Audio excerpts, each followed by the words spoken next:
오늘 제목에 있는 얘기를 좀 해보면 아무래도 현대차, 대한전선, 아모레퍼시픽이겠죠. 근데 여기서 빼먹은 게 있어.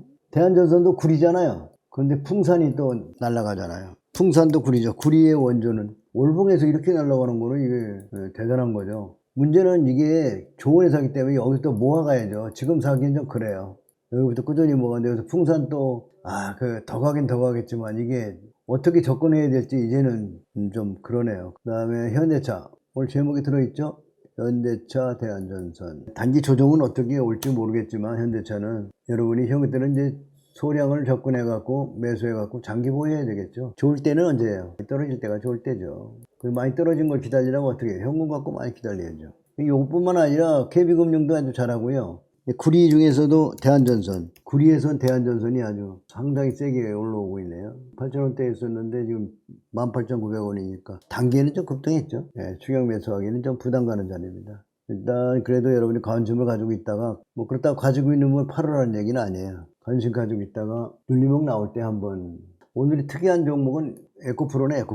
에코프로가 오늘 5.7 많이 빠지더니 반등 나오는데 이거는 정말 잘 모르겠어요. 왜냐면 앞에 시세가 너무 크게 나서 너무 시세가 크게 났잖아요. 여기 너무 시세가 많이. 지금 여기 이제 액면 불안해서 그런데 액면 불안하지 않았으면은 이게 600원이 아닐 텐데 5분의 1로 그렇죠. 350 5분의 1로 주는데 여기 한 3,000원 돈 했겠네요. 여기가 10,000원 돈이고 여기 3,000원 돈. 근데 이제 5분의 1로 줄였으니까 여러분 5로 곱해서 보셔야 돼요. 150만 원 갔었잖아요. 그래서 이게 조정을 했기 때문에 개인들이 그렇게 단체로 몰려갔던 이 자리를 쉽게 벗겨줄까 이런 의심을 우리가 자꾸 해야 되겠죠. 그죠? 미국 시장에서도 보면은 엔비디아나 이런 걸 좀 봐야 되겠죠.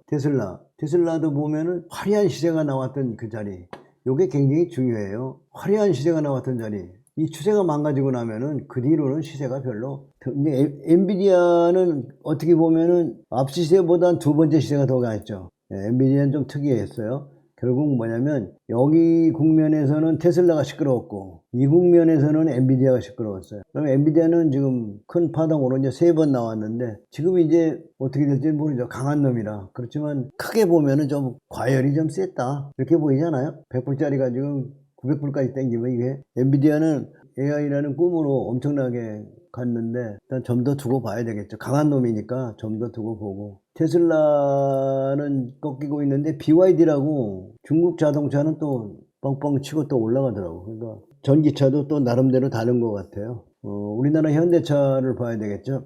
현대차는 색다른 모습이죠. 테슬라는 좀 꺾이는 모습인데 왜 수혜를 보는지 세게 치고 올라가는 그런 모습입니다. 오늘의 스타주는 누가 뭐래도 한글과 컴퓨터네. 시끌시끌하게 올라오네요. 새로운 우리가 또 테마들이 만들어지는 거, 중소형주들이 여기저기서 개별주들이 솟아오르고 있다는 거지. 그래서 지금 지수보다는 개별 종목들이 더 센 장이다. 이게 중요한 거예요. 개별 종목으로 접근해야 된다. 그러면 아모레퍼시픽도 개별종, 대한전선도 개별 종목, 그죠? 개도 안 물어가는 대한전선 있잖아요. 대한전선 이거 누가 찾아봤어요? 대한전선은 이게 개도 안 물어가는 저가주예요. 3,000원 할 때 우리가 한번 매수해가지고 저기 4만원대 이거 한번 이익 실현하고 지금 들어와서 다시 여기서 지금 잡았는데 수익이 많이 났네요.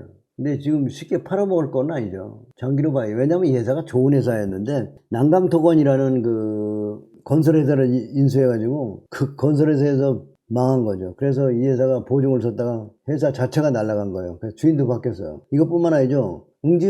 웅진코웨이도 건설회사 잘못 인수해가지고 웅진코웨이가 주인이 바뀌었잖아요. 이렇게 건설회사를 경영한다는 게 참 어려운 거예요. 근데 그런 것만 안 했으면은 재벌로 그냥 잘 나갈 텐데 쓸데기 없는 부실한 건설회사 하나 잘못 싸가지고 대한전선이 망했고 웅진그룹이 어려운 지경이 들어졌죠. 그리고 건설이 참 어려운 거예요. 건설이.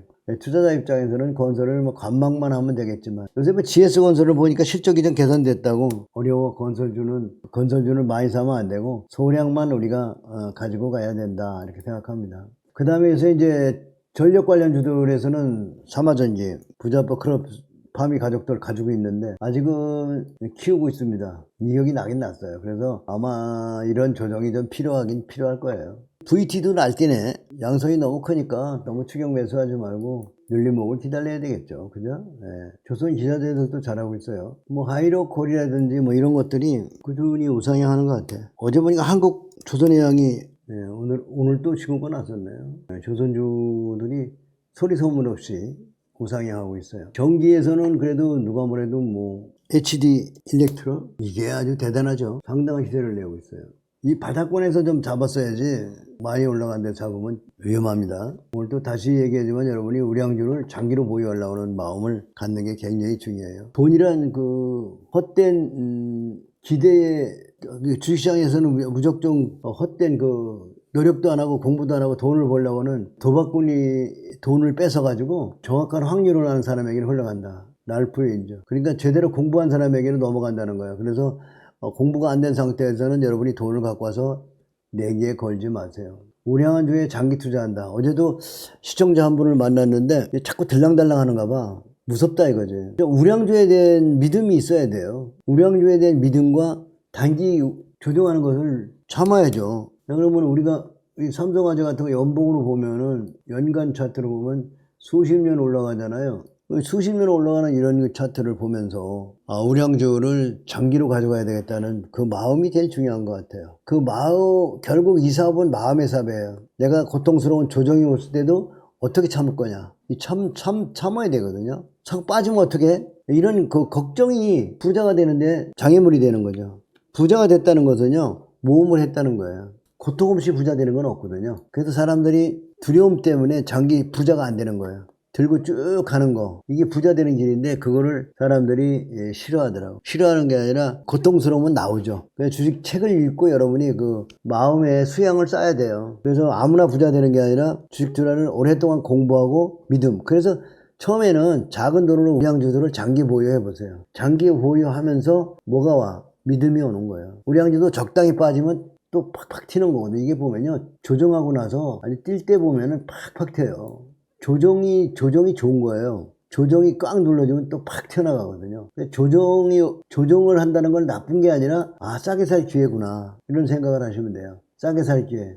그래서 조정을 즐겨라. 그래서 여러분들이 부자가 되는 건 역시 투자도 계획을 해야 되고 공부를 해야 되거든요. 그래서 이런 공부와 강의를 열심히 들으면서 마음의 그 무장을 해야 돼요. 마음의 무장이 되지 않으면 주식시장에서 돈 다 뺏깁니다. 그래서 그 얘기야, 여기서 한 얘기가. 도박꾼들의 돈이 제대로 된 사람들에게 넘어간다. 넘어가니 조심해라. 그 다음에 이제 ETF를 내가 보니까 이머징 마켓이 세게 잘 가고 있어요. 그래서 이머징 마켓에 대해서 좀 신경을 쓰시고요. TQQ 이게 3배 레버리지는 전고점을 못 갔어요. 여기 넘지를 못하죠. 그러니까 3배 레버리지 그런 거는 하락이든 올라가는 거든 좀 안 만지는 게 좋을 것 같아요. 만지면은 손실이 큽니다. 3배 레버리지 이런 거 만지지 마라. 3배가 아닌 것은 전고점을 넘어갔거든요.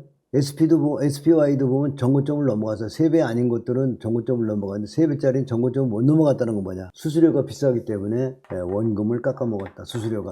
그래서 믿지는 장사다. 요거 꼭 알고 여러분들이 투자에 임하셔야 됩니다. 아셨죠? 3배짜리 요즘에 반도체도 그렇고 이것저것 3배짜리들 너무 튀기지 마시라고요. 부자바 주식학교 교훈이죠. 시장을 존중해라. 시세는 시세에게 물어야죠. 시장의 언어를 배워라. 차트가 하는 말을 해독해라. 주식은 마음의 사업이다. 마음이 불안할 때 참아야 되는데 마음이 불안하면 빠져나간단 말이에요. 주식은 쉽게 팔고 쉽게 살 수 있기 때문에 바닥에서 팔게 되는 거예요. 그리고 한창 안 보죠. 안 본 사이에 많이 올라가 있으면 그때 어머나 그러고 또 따라가 들어가죠. 그래서 개인 투자가들은 높은 데서 오셔가지고 얕은 데서 나가셔요.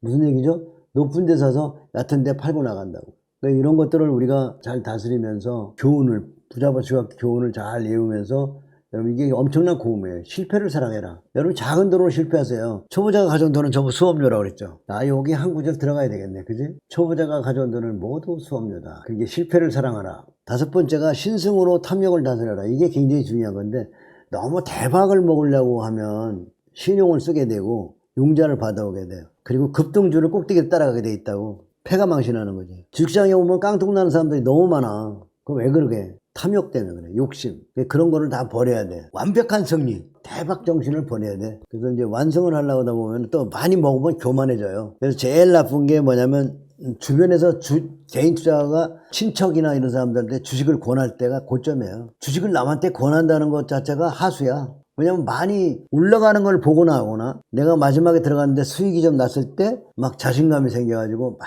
전도를 하죠. 착한 마음인데 남이 돈 해주고 싶을 정도의 시장이 온도가 높다는 거는 고점이야. 내가 남의 돈을 관리해주고 싶을 정도의 주식시장에 자신감이 있다면 거의 고점이라고. 아니 많이 빠졌을 때, 지수가 폭락했을 때 시장을 오래 바라보고 공부를 해야 돼. 그러면 많이 빠졌을 때 내가 과연 내 돈으로 사는 것도 두려운데, 자, 중요한 거는 실패하고 돈을 안 갖고 있어도 되니까 포기하지 마시라는 거예요. 작은 돈으로 시작하라는 거. 자, 저 마지막 요거 좀 어렵죠. 신승으로 탐욕을 다스려라. 이 신승, 완승과 신승이 있는데 결국 신승은 50% 승리, 완승은 100% 승리인데 50%만 승리하라는 거야. 주식시장에서 50%만 승리해도 부자 돼요. 50%씩만 승리하시라고. 멋진 행복한 하루 되시기 바랍니다. 자, 책 열심히 읽으세요. 바이바이.